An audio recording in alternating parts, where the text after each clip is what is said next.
On behalf of Secretary Mnuchin, I would like to thank the management of the African Development Bank Group for making it possible for the Board of Governors to meet virtually. This meeting takes place at a time when the economic impact of COVID-19 is likely to force much of Africa into recession for the first time in 25 years. Expansionary policies designed to offset the economic consequences of necessary lockdown measures, emergency public health expenditures, and weaker tax revenues will drive fiscal deficits wider across Africa, both this year and next.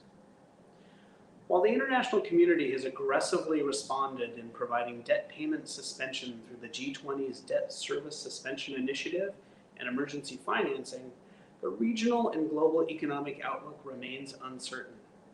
We encourage countries to treat this crisis as an opportunity to improve debt management and pursue structural reforms that lay the foundation for stronger medium-term growth and economic resilience. The African Development Bank's potential to drive meaningful improvements in the lives of Africans is more relevant than ever. As the pandemic creates particular challenges for the poorest nations, the African Development Bank and African Development Fund are essential sources of support. We appreciate the frank assessment management has provided of its progress towards meeting the reform commitments under the 7th General Capital Increase.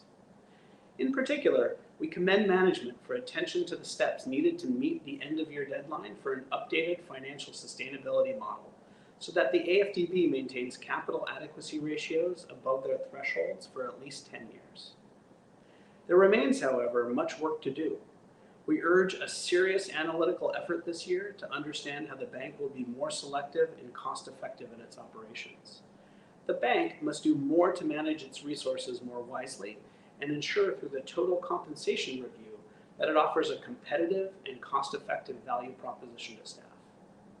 The independent oversight functions of the AFDB, including integrity, evaluation, and audit, must be given the resources and necessary freedom to operate effectively.